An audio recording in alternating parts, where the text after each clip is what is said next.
राधा वल्लभ श्री हरिवंश। राधे राधे। उम्मीद करती हूँ राधा रानी की कृपा से आप सभी कुशल मंगल है। सुप्रभात। मिली आपके प्यारे से लाडलों से।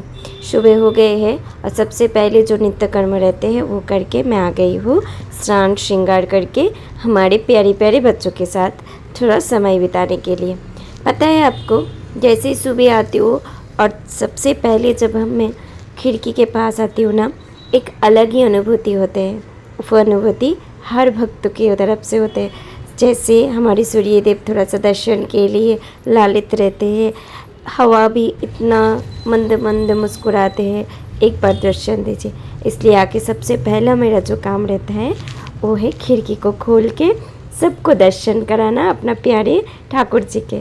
और उसके बाद फिर मैं निहारती हूँ और उसके बाद फिर सेवा चालू करते हैं। आइए अभी चालू करते हैं आज के दिनचर्या। तो आज का दिनचर्या है ऐसे, जैसे सबसे पहले हम ठाकुर जी को उठाएंगे, उनको बहुत लाड लड़ा के, जैसे आपके पास कोई भी विग्रह हो ना, लड्डू गोपाल या बड़ी स्वरूप में हमारे कान्हा जी, लेकिन उनको लाड लड़ाना कभी मत भूलना। सबसे पहले उनको लाड लड़ा के उठाना चाहिए। जैसे हमारे गोलू बाबू उठते हैं, मैया हो या बाबा, लाड तो उनको चाहिए। उसके बाद फिर एक गीला टॉवल से अच्छे से उनका मुंह हाथ धुला देना व पोंछ देना। जैसे तो हम भाव सेवा भी कर सकते हैं, लेकिन अच्छे से अगर पोंछ देंगे ना तो क्या होता है, जैसे सारा पूरा दिन आप चंदन सेवा वगैरह करते हैं, कुछ ना कुछ रह जाते हैं, सोते हैं, ठाकुर जी थकान हो जाते हैं। तो फ्रेशनेस के लिए हमें क्या करना है, ठाकुर जी का मुँह हाथ अच्छे से धुला देना है। अगर बड़े स्वरूप में है तो आप इस तरह से गीला टॉवल करके कर सकते हैं। छोटे स्वरूप है तो एक बाटी में जल लेके अच्छे से मुँह धो के पोंछ दे सकते हैं। उसके बाद फिर श्री जी के घर का सफाई। सबसे पहले हम सोनी सेवा करेंगे, उसके बाद झाड़ू, तो मतलब पोछा और झाड़ू सब हो गया है। अभी आ गए हम जो नित्य आरती है वो रेडी करने के लिए। सबसे पहले तो हम शुद्धि करेंगे जल का। जो आचमन पात्र होता है, आचमन जल होता है, उसको हम शुद्धिकरण करेंगे। कैसे, जैसे एक नॉर्मल जल लेंगे एक पात्र में। मेरे पास ये तांबे का पात्र है पहले से, तो मैं इसी में करती हूँ। आपके पास जो है, ग्लास है, छोटा सा लोटा है, उसमें कर सकते हैं। और उसके बाद फिर उसमें थोड़ा सा कपूर, थोड़ा यमुना मैया का जल, थोड़ा सा सुगंधित जैसा गुलाब जल हो या अगरू, कुछ भी डाल सकते हैं। तो फिर हो गया आपका जल शुद्धि का। अलग से बर्तन में रख दीजिए और जो आचमन आपके लिए चाहिए वो अलग से निकाल लीजिए। उसके बाद फिर आरती तैयार करिए। एक आरती हमेशा हमारे ठाकुर जी के पास रहते हैं, मतलब दीपक, जो दीप हम हमेशा प्रज्वलित करके मंदिर में रखते हैं, वो है ये वाला। तो पहले मैं उनको प्रज्वलित कर लेती हूँ श्री जी के नाम का, और उसके बाद फिर विराजमान कर देती हूँ मंदिर में। उसके बाद फिर आती हूँ आरती रेडी करने के लिए। आरती मैया को पहले रेडी करते हैं। जैसे तो मैं घी का आरती करती हूँ, तेल का आरती, जो आप करते हैं वो आप आरती अच्छे से लगा लीजिए। उसके ऊपर थोड़ा सा कपूर डाल दीजिए। फिर अच्छे से वो पकड़ लेंगे आग को भी, और बहुत सुंदर सा सुगंधित भी होते हैं। और कपूर का आरती ठाकुर जी को करना ही चाहिए। तो ये हो गया आरती। और फूलों से सजा दीजिए थाली को। धूप रखिए, दीप रखिए, जैसे आपके भाव हो रहा है उस हिसाब से रखिए। और उसके बाद फिर आप एक छोटा सा लोटा रखिए जिसमें जल भर के, जो उसके बाद फिर आप ठाकुर जी को जो भी भोग लगाना चाहते हैं भोग लगाइए। मैं आज सुबह दूध का भोग लगाई थी और उसके बाद फिर पद गायन करेंगे। ऐसे तो ठाकुर जी बहुत छोटे हैं, हमारे लाला बहुत छोटे हैं, तो उनको कुछ भी मतलब पवा सकते हैं, माखन मिश्री दूध या जो भी आप बना के मिठाई वगैरह दे सकते हैं। लेकिन मेरे से इतना नहीं बनता है, सुबह सुबह लेट हो जाते हैं, तो मैं दूध का भोग लगा देती हूँ, या माखन रहेगा तो मिश्री के साथ दे देती हूँ। उसके बाद फिर श्रृंगार भोग में ठाकुर जी को जो भी चाहिए, मतलब ब्रेकफास्ट, वो बनाते हैं। तो चलिए अब यहाँ आरती करते हैं। आइए आप भी हमारे साथ आरती करें।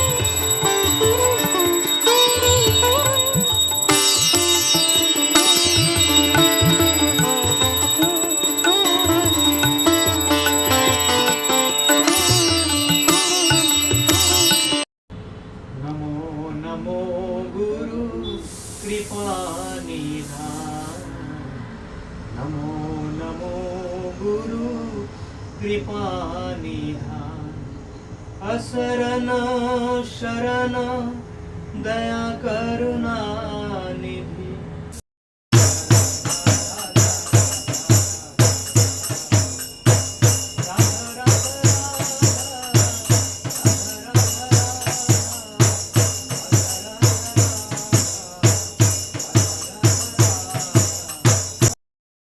जय। जय जय श्री सद्गुरुदेव भगवान की जय।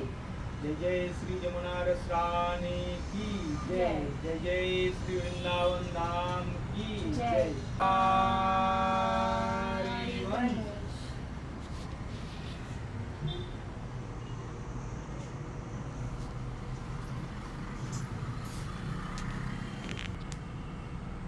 तो आरती के बाद नित्य पाठ वगैरह हो गए हैं और उसके बाद फिर मैं आ गई हूँ श्री जी के पास, श्री जी के लिए स्नान की तैयारी करने के लिए। सबसे पहले तो श्री जी के लिए जल तैयार करेंगे। आपके पास अगर सभी ठाकुर जी के लिए स्नान का समय है तो आप ज़रूर सभी ठाकुर जी को स्नान करवाइए। ऐसे तो करवाना भी चाहिए, लेकिन मेरे पास तो समय नहीं होता है और मैं सभी को रोज़ नहीं करवा पाती हूँ। लेकिन एक सेवा तो ज़रूर करना है, वो है नाम सेवा। तो नाम सेवा रोज़ आपको स्नान श्रृंगार, उनको बहुत सुंदर सा आभूषण से श्रृंगार करवाना है। तो सबसे पहले तो हम जल तैयार करेंगे। देखिए मैंने इधर शुद्ध जल लिया है, उसमें थोड़ा सा चंदन, थोड़ा सा कपूर, थोड़ा सा यमुना मैया का जल और थोड़ा सा गुलाब जल डाल के जल को तैयार कर लिया है। उसके बाद फिर फूल को चयन कर लिया है, जैसे फूलों में कांटा ऐसा कीड़ा मकोड़ा ना रहे। उसके बाद फिर तुलसी पत्ता जो हम चरण में अर्पण करेंगे उसके लिए रेडी कर लिया है, चंदन किसकी रेडी कर लिया है। उसके बाद फिर एक जल झाड़ी लीजिए, उसमें जल भरिए। इस तरह से हम सभी ठाकुर जी चित्रपट के मतलब ऐसा भाव करिए जैसे हम ठाकुर जी को स्नान करवा रहे हैं। उसके बाद फिर एक सूखा टॉवल से ऐसे भाव करिए जैसे ठाकुर जी को हम सुकमल हाथों से ऐसे ऐसे पोंछ रहे हैं उनकी कमल शरीर को। उसके बाद फिर इत्तर सेवा करिए और उसी ऐसे ही प्रोसेस नाम सेवा का भी। देखिए हम श्री जी की कृपा से इसी तरह से ही करते हैं। मुझे इतना कुछ नहीं आता है, अगर कुछ भूल टूटी हो रहे तो ज़रूर कमेंट पे बताइएगा। श्री जी की कृपा से कोशिश करूँगी सीखने के लिए। तो इस तरह से पहले हम नाम सेवा को स्नान कराएंगे और उसके बाद फिर इत्तर सेवा करेंगे। एक सूखा टॉवल से फिर पोंछेंगे, उसके बाद इत्तर सेवा करेंगे। और इत्तर जो भी आपके अनुरूप हो उसी तरह से करिएगा। लेकिन इत्तर का भी एक बहुत सुंदर सा सेवा है। जैसे गर्मी में ना खसका इत्तर बहुत सुंदर सा सेवा में जाते हैं, सर्दी में हेना मोगरा जाते हैं, लेकिन गर्मी में खस और गुलाब चंदन। अगर आपके पास खस का नहीं है तो गुलाब का इत्तर ज़रूर मतलब लगाइए, अगर वो भी नहीं है तो चंदन का इत्तर लगाइए। और उसके बाद फिर श्री जी को विराजमान करिए, क्योंकि नाम सेवा ही हमारी श्री जी है। और उसके बाद अपने ठाकुर जी को जिस तरह से आप अपने लाडली जी को श्रृंगार करना चाहते हैं तो उस तरह से करिए। मैंने इधर मोती का माला और फूलों से श्रृंगार किया। गुलाब का फूल बहुत ठंडा रहता है इसीलिए। और उसके बाद फिर हमारे लाल जी का श्रृंगार, क्योंकि श्री जी सबसे पहले हैं, श्री जी को हम श्रृंगार करेंगे, उसके बाद फिर हमारे लाल जी को। ऐसे तो गर्मी बहुत है इसलिए हल्का सा ही श्रृंगार कर रही है। और ज़्यादा करके ना अभी हम क्या करेंगे, ठाकुर जी को चंदन का श्रृंगार ज़्यादा करेंगे, फूलों से श्रृंगार ज़्यादा करेंगे। ऐसे आभूषण से ना बहुत कम श्रृंगार करेंगे। हाँ लालचू है, लाडली जू है, तो आभूषण थोड़ा बहुत हम यूज़ करेंगे। देखिए हमने क्या किया, हमारे लाल जी को थोड़ा सा ही हमने आभूषण आज धराया है और मयूर पंख तो लगाना ही है, उतना तो श्रृंगार करना ही है हमारे लाल जी को। उसके बाद उनका छड़ी और उसके बाद फिर इत्तर सेवा करेंगे। और मैं आज इत्तर में सेवा कर रही हूँ जस्मीन का। पता है क्यों? क्योंकि मेरे पास खसका नहीं है और खसका मैंने ऑर्डर दिया है, अभी तक आए नहीं। और दूसरा है गुलाब का, मैंने कहाँ रखा है, बहुत ढूंढा है, मुझे नहीं मिला, तो जस्मिन फूलों का था तो मैंने सोचा ये लगा देती हूँ। आज हमारे ठाकुर जी का ही और श्री जी का ही मन था शायद। और उसके बाद फिर फूलों का श्रृंगार, क्योंकि आज का फूलों का श्रृंगार ना अद्भुत है। पता है क्यों? आज जब मैंने फ्रिज खोल के देखा जे फूल एक भी नहीं है तो मन में थोड़ा सा उदास हुआ। जे आज हम ठाकुर जी को श्रृंगार कैसे करेंगे, फूल ही नहीं है, तो चलो चंदन से सेवा कर लेंगे और चंदन से श्रृंगार करेंगे। लेकिन जैसे होता है ना, श्री जी का अगर मन हो श्रृंगार करवाने का तो सखियों से लेके आते हैं। तो अपने सखी से बोला और सखी सब आए, कुछ काम के लिए बाहर गए थे सब्जी वगैरह लाने के लिए, तो देखा फूल इतना सुंदर सुंदर लेके आए, अपने सेवक से लेके आ गए। और उसके बाद फिर कॉम्बिनेशन भी देखिए, हमारे श्री जी को जो पसंद है पीला कलर और हमारे लाल जी को पसंद है गुलाब, तो दोनों ऐसे मिक्स एंड मैच हो गए ना, और मंदिर भी बहुत सुंदर लग रहे थे। तो हम जल्दी जल्दी ठाकुर जी का और हमारे श्री जी के श्रृंगार किया फूलों से। उसके बाद फिर चंदन से, क्योंकि चंदन तो रोज़ ठाकुर जी को अगर सुंदर से पत्रावली से कर के अक्कर श्रृंगार करेंगे और भी सुंदर लगेगा। लेकिन मेरे पास ना समय कम है, क्योंकि रहते हैं ना, जैसे हम सेवा भी करते हैं लेकिन गृहस्थ में हैं, तो पति का भी धर्म जो है वो भी पालन करना है, उनके लिए भोजन टिफ़िन, उनको जाना है काम पे, वो सब रेडी करना, तो वो सब के लिए भी समय निकालना बहुत टफ हो जाता है। तो जितना श्री जी अपनी कृपा से करवा लेते हैं गुरुदेव के बल से, उतना ही कर पाती हूँ। उसके बाद फिर हमारी गुड़िया रानी, हमारी श्री जी, घनश्याम, प्राणवल्लभ, गोपू, गिरी, हमारे कृष्णु, लड्डू, नोनी और हमारे रानी गुड़िया, सबका श्रृंगार भी मैंने गर्मी में के लिए रात को ऐसे ही खोल देती हूँ। ऐसे रात हो या मतलब साथ बोल रही हूँ, ऐसे गर्मी हो या सर्दी, आपको तो पता है श्रृंगार हम बढ़ा के ठाकुर जी को सुलाते हैं, लाडली जी को सुलाते। तो श्री जी का भी सुबह ना श्रृंगार नहीं करती हूँ, एकदम श्रृंगार के टाइम पे करती हूँ। मंगल ऐसे हो जाते हैं, उसके बाद फिर अच्छे से गीला टॉवल से मुँह पोंछ के वगैरह कपड़ा वगैरह चेंज करके फिर मैं श्रृंगार करती हूँ। और फूलों से जब भी फूल आते हैं ना, फूलों से श्रृंगार करने का आनंद अलग ही आता है ना। आप कितना भी आभूषण से श्रृंगार कर लीजिए, जब आप फूल अर्पण करेंगे, तुलसी अर्पण करेंगे ठाकुर जी के श्री चरण में, हमारे श्री जी को नए नए फूलों से श्रृंगार करेंगे, तब जो आनंद आता है ना, वो अलग लेवल का होता है। मुझे तो बहुत सुंदर लगते हैं, बहुत। आज देखिए मैंने कुछ श्रृंगार ही नहीं किया, सिर्फ एक एक माला धराया है ठाकुर जी को और कुछ नहीं। उसमें इतना सुंदर लग रहे हैं, और श्री जी का तो क्या ही कहूँ। उसके बाद फिर मैं आ गई हूँ आप सभी का लाडले गोलू बाबू के पास। गोलू बाबू को क्यों लास्ट में आए पता है?